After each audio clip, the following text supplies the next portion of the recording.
Hi, Coach Curley here. You're about to meet Josephine. We call her Jo.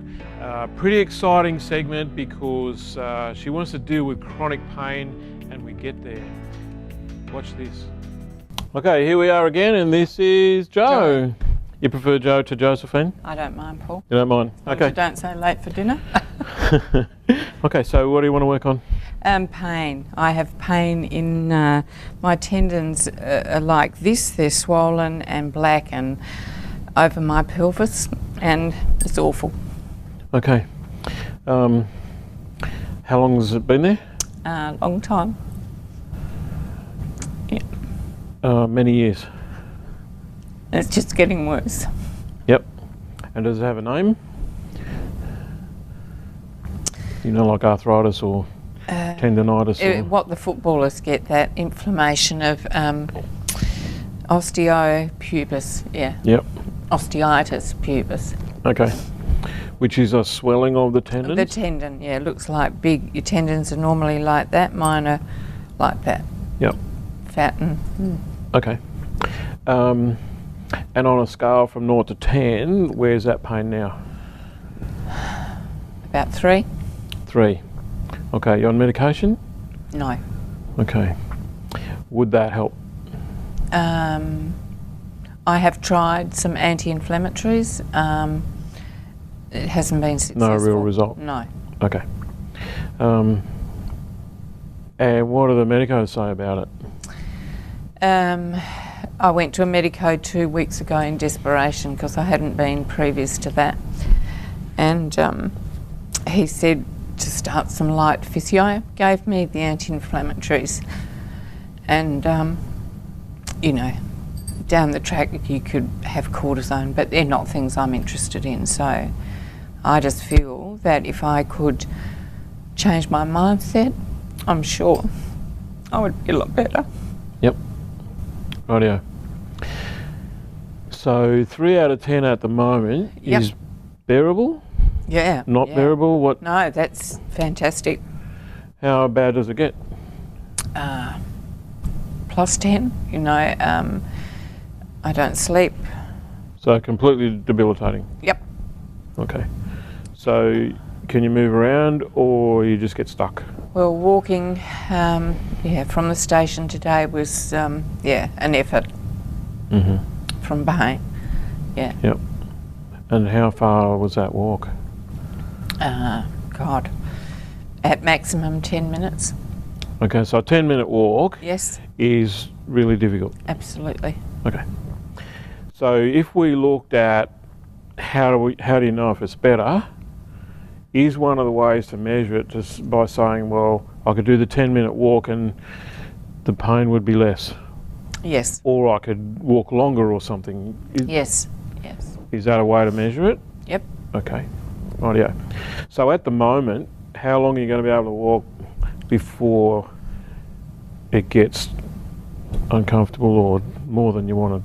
At the moment, 10 minutes. So 10 minutes is pretty much the limit. That's the max. So we're looking to extend the limit Yes. because the pain is diminished and you could therefore walk longer. Yep.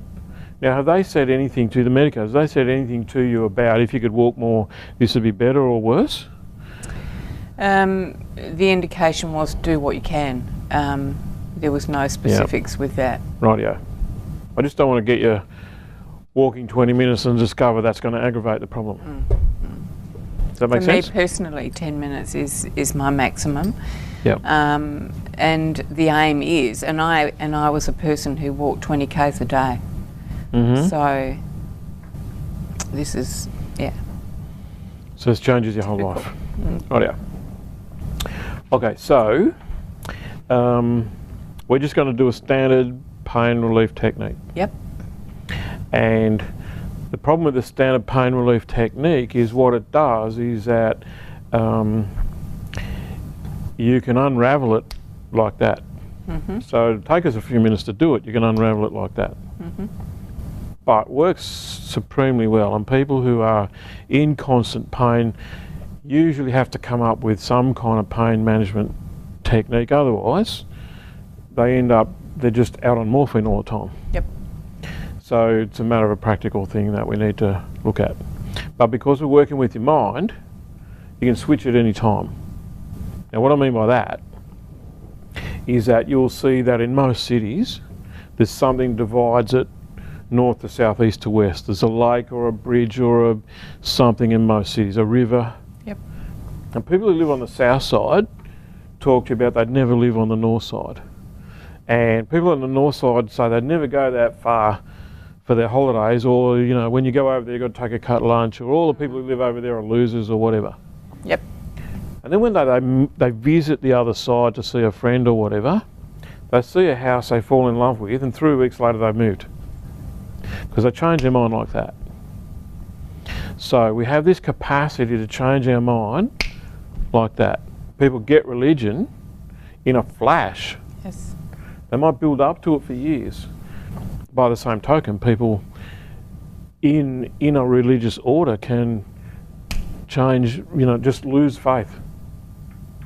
They might build up to it for years and then bang.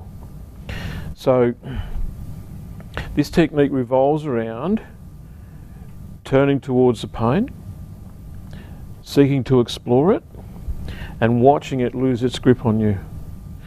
Its first impact will be that it will lose its grip on you emotionally. In other words, what do we do with pain? We make it bad. So this pain in my leg is bad. Now if you got a pain as a consequence of going through childbirth, you still say the pain is bad, but you say it's worth it. Yep.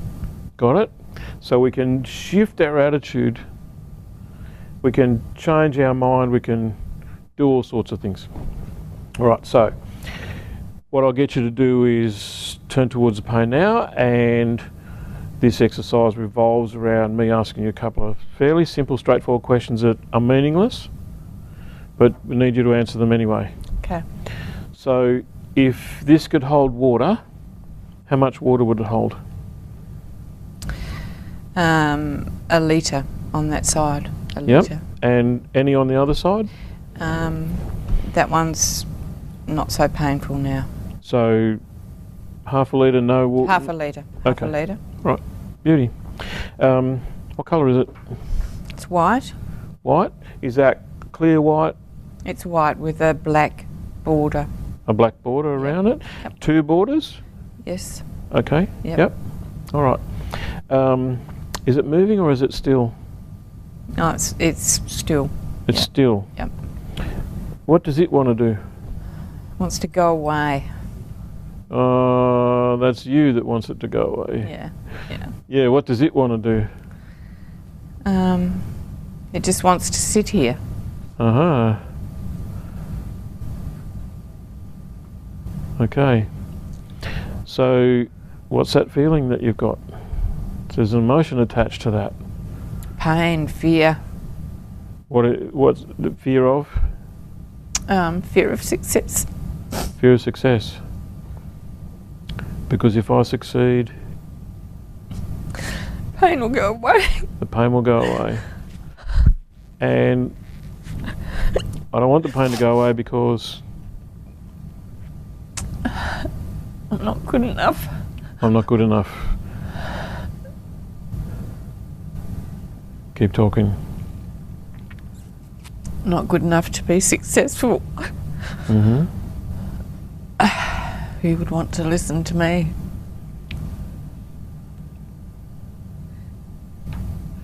So if this pain stays, I've got an excuse.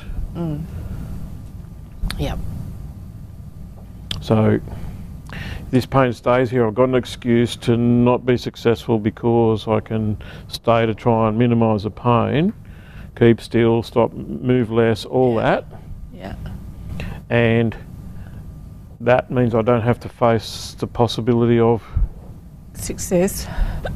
and Yep. or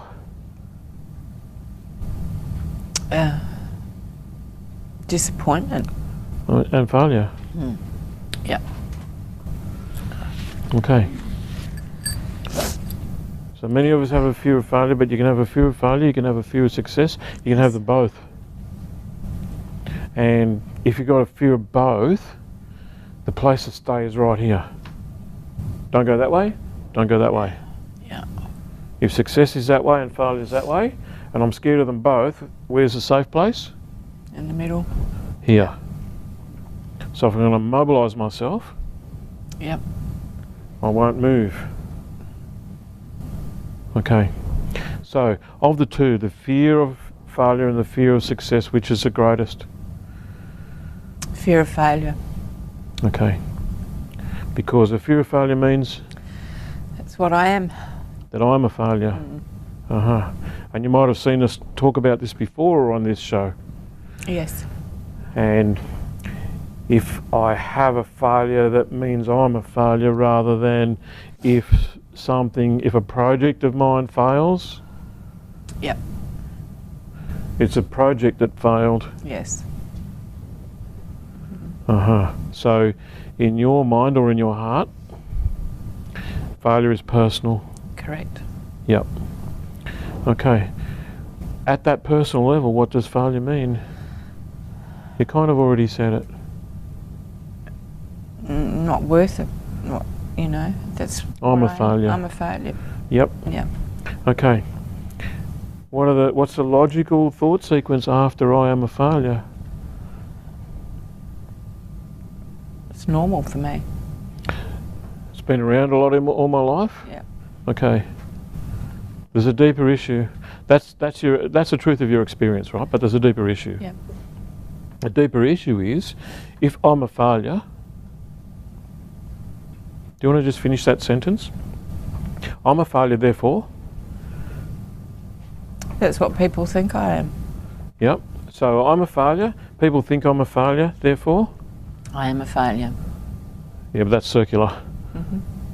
I'm saying there's another level. There's a deeper level.